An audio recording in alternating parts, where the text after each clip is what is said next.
বন্ধুরা, Bengali food and ব্লগের নতুন একটি রেসিপিতে তোমাদেরকে স্বাগত। আজকে আমরা তৈরি করব এই শীতের সন্ধ্যায় একদম জমজমাট গরম গরম একটি মুখরোচক খাবার, আলুর পরোটা। তো চলো, যা যা লাগবে সব কিছু তোমাদেরকে এক এক করে দেখিয়ে দিচ্ছি ইনগ্রেডিয়েন্টস। এখানে আমরা নিয়ে নিচ্ছি সেদ্ধ করে রাখা আলু, তোমাদের যতটা পরিমাণ লাগবে সেই অনুযায়ী নেবে। এখানে আটা মাখা, যেরকম আমরা রুটি তৈরি করার জন্য আটা মাখি সেরকমভাবেই কিন্তু মেখে নিয়েছি। এটা মাখার সময় ডোটা আমরা একটু জোয়ান দিয়ে দিয়েছি যাতে হজমের কোনো রকম সমস্যা না হয়। তো এদিকে দিয়ে দিয়েছি হচ্ছে গুঁড়ো মশলা, সমস্ত রকম গুঁড়ো মশলা আছে এখানে, লবণ, সর্ষের তেল, ধনেপাতা কুচি। এখানে বাটা মশলার মধ্যে আদা বাটা, কাঁচা লঙ্কা বাটা আর রসুন বাটা। আদা বাটার পরিমাণটা একটু কম নিয়েছি, রসুনটা আর কাঁচা লঙ্কাটা পরিমাণ মতো নেবে। তো চলো এবার আমরা আলুর যে স্টাফিংটা তৈরি হবে আলুর পরোটা সেটা তৈরি করে নিচ্ছি। তো চলো, আলুগুলোকে একটু ভালো করে প্রথমে হাত দিয়ে ম্যাশ করে নিচ্ছি। তোমরা চাইলে এখানে ভেজিটেবল ম্যাশার দিয়েও করে নেবা, কোনো অসুবিধা নেই। তো দেখো, আলুগুলো কিন্তু আমরা ভালো করে ম্যাশ করে নিয়েছি। এদিকে আমরা কড়াই গরম বসিয়ে দিয়েছি, কড়াইটা ভালো মতন একটু গরম হোক, তারপর এর মধ্যে আমরা একটু তেল দিয়ে দেব। দেখো, কড়াই কিন্তু ভালো মতন গরম হয়ে গেছে, এবার মধ্যে আমরা তেল দিয়ে দিচ্ছি। পরিমাণ মতন তেল দিয়েছি, তেলটা একটু গরম হোক। দেখো, তেল কিন্তু আমাদের ভালো মতন গরম হয়ে গেছে, এবার এর মধ্যে আমরা দিয়ে দিচ্ছি রসুন বাটা, দিয়ে দেবো কাঁচা লঙ্কা বাটা। তোমরা যে যেরকম ঝাল খাবা সেই অনুযায়ী কিন্তু কাঁচা লঙ্কাটা দেবে। এবার দিয়ে দেবো আদা বাটা, একদম সামান্য পরিমাণে দিচ্ছি আদা বাটা। আর ভালো করে সমস্ত মশলাগুলোকে মিশিয়ে নেব।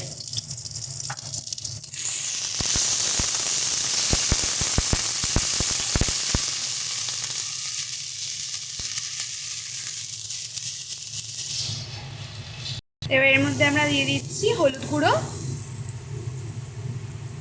জিরের গুঁড়ো, ধনে গুঁড়ো। তোমরা চাইলে কিন্তু জিরে আর ধনেটাকে একটু শুকনো খোলায় ভেজে তারপরেও দিতে পারো। দিয়ে দিচ্ছি স্বাদ মতন লবণ।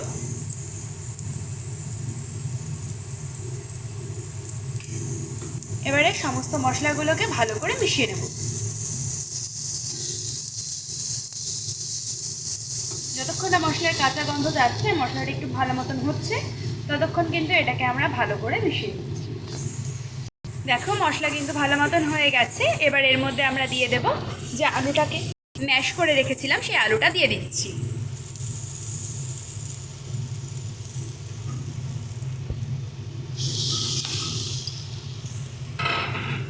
সম্পূর্ণ আলুটা দিয়ে ভালো করে কিন্তু একদম মশলার সঙ্গে মিশিয়ে নেব।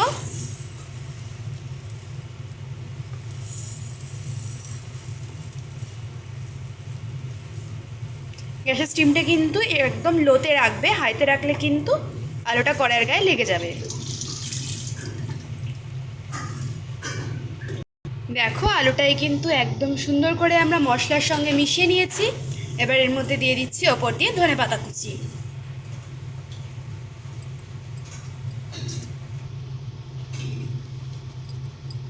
ধনেপাতা কুচি দিয়ে ভালো করে মিশিয়ে নেব আলুটাকে।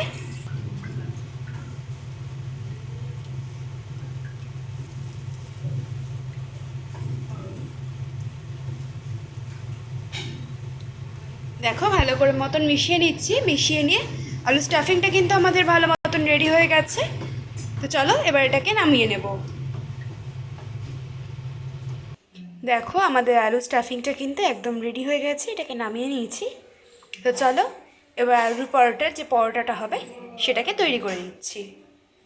তো দেখো, এদিকে কিন্তু আমরা এই আটার যে ডোটা তৈরি করেছিলাম সেটা থেকে গোল গোল একটু বড় বড় সাইজের লাচি কেটে নিয়েছি। তো দেখো, বেশ সুন্দর একদম বড় বড় সাইজের করে লাচি কেটে নিয়েছি। রুটির থেকে কিন্তু বেশ অনেকটা পরিমাণে বড় হয়েছে। তো চলো এবার এটাকে একটা বাটির শেপ তৈরি করব। চলো এবার এটাকে বাটির শেপ দেওয়া যাক। ভালো করে একটু হাত দিয়ে চেপে চেপে, যেরকম আমরা পিঠে পুলির জন্য ভেতরে পুর দেওয়ার জন্য তৈরি করি, ঠিক সেরকমভাবেই গোল গোল করে একটু বাটির শেপ দিয়ে দেবো। দেখো, এটা সুন্দরভাবে একটা বাটির শেপ নিয়ে নিয়েছি। এবার এর মধ্যে থেকে পুরটা নিয়ে নিচ্ছি, আলুর যে স্টাফিংটা তৈরি করে রেখেছিলাম আমরা। এবার এটাকে একটু হাতে নিয়ে ছোট্ট করে গোল পাকিয়ে এর ভিতরে দিয়ে দেব। আর ভালো করে কিন্তু চারিদিকে মুখটা মেরে নিতে হবে, যাতে ভালো রকমভাবে এটা মুখটা বন্ধ থাকে, নয়তো কিন্তু আলু স্টাফিংটা বাইরে বেরিয়ে চলে আসবে। দেখো ভালো করে কিন্তু চেপে চেপে এটাকে সুন্দর করে ঘুরিয়ে ঘুরিয়ে এটার মুখটা বন্ধ করে নিচ্ছি। দেখো এটা কিন্তু সুন্দর করে একদম ভালো মতন করে চারিদিকে ভালো করে মুখটা বন্ধ করে নিয়েছি। তো চলো এবার এইভাবে আমরা সমস্ত আলুর পরোটাগুলোকে তৈরি করে নেব। দেখো সেম একই প্রসেসে এটা বাটির মতো বানিয়ে নিয়ে পুরটা ভরে দিয়ে ভালোভাবে মুখটা মেরে নিচ্ছি।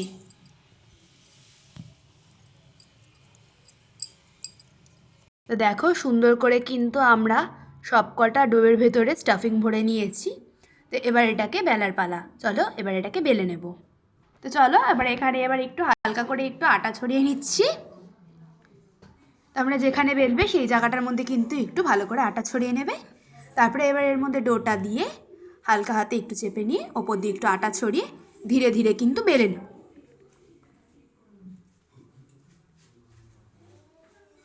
খুব সাবধানে কিন্তু বেলবে, নয়তো কিন্তু আলুর যে পুরটা আছে বা যে স্টাফিংটা আমরা দিয়েছি সেটা কিন্তু বেরিয়ে যাবে। খুব সাবধানে অল্প অল্প করে একটু আটা দিয়ে বেলবে, পরে আটাটা আমরা ঝেড়ে নিতে পারবো, সেটা কোনো অসুবিধা নেই।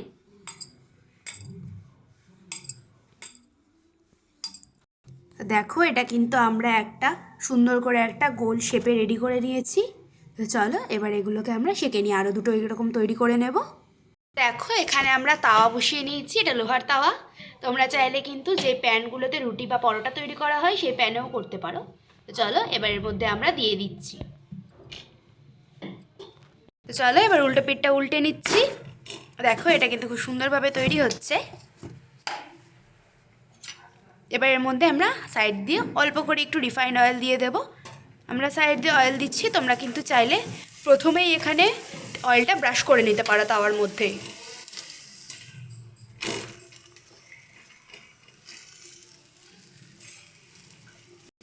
দেখো সুন্দর করে উল্টে পাল্টে কিন্তু দুদিকটা ভালো করে ভেজে নিচ্ছি। গ্যাসের স্টিমটা কিন্তু একদমই লোতেই রাখবে, বেশি হাই করবে না। দেখো একটা পিঠ কিন্তু হেভি সুন্দর লাল লাল হয়ে এসছে। তো দেখো দুটো পিঠই কিন্তু আমাদের সুন্দরভাবে হয়ে গেছে। এবার এটাকে আমরা নামিয়ে নিচ্ছি। তো চলো একই রকমভাবে আমরা আরও যে পরোটাগুলো আছে সেগুলোকেও ভেজে নিচ্ছি। এখানে আমরা তেল ইউজ করছি, তোমরা কিন্তু চাইলে এটা ঘিও ইউজ করতে পারো। ঘি ইউজ করলে কিন্তু টেস্টটা আরও বেশি ভালো লাগবে খেতে। তো চলো একই রকমভাবে এটাকেও তৈরি করে দিচ্ছি। দেখো পরোটাটা কি সুন্দর আমাদের ফুলে উঠেছে। দেখো এই পিঠটাও লাল লাল করে ভাজা হয়ে গেছে, আর একটা পিঠ লাল লাল করে ভেজে এটাকেও আমরা নামিয়ে নেব। তো দেখো গরম গরম আমাদের আলুর পরোটা একদম রেডি হয়ে গেছে, সঙ্গে ধনেপাতা চাটনি আর সস দিয়ে এটাকে আমরা তোমাদেরকে একটু দেখিয়ে দিই স্টাফিংটা দেখো কতটা সুন্দর হয়েছে। তোমাদেরকে একটু দেখিয়ে দিচ্ছি। দেখো ভেতরের স্টাফিংটা কিন্তু একদম দারুণ হয়েছে আর গরম গরম ধোয়া উঠছে। ভিডিওটি যদি তোমাদের ভালো লেগে থাকে অবশ্যই একটি লাইক কমেন্ট এবং শেয়ার করে দেবে। আর চ্যানেলে যদি নতুন হয়ে থাকো চ্যানেলটা সাবস্ক্রাইব করে দিয়ে পাশে থাকা বেল আইকনে ক্লিক করে অল নোটিফিকেশন অন করে দেবে। ধন্যবাদ সকলকে।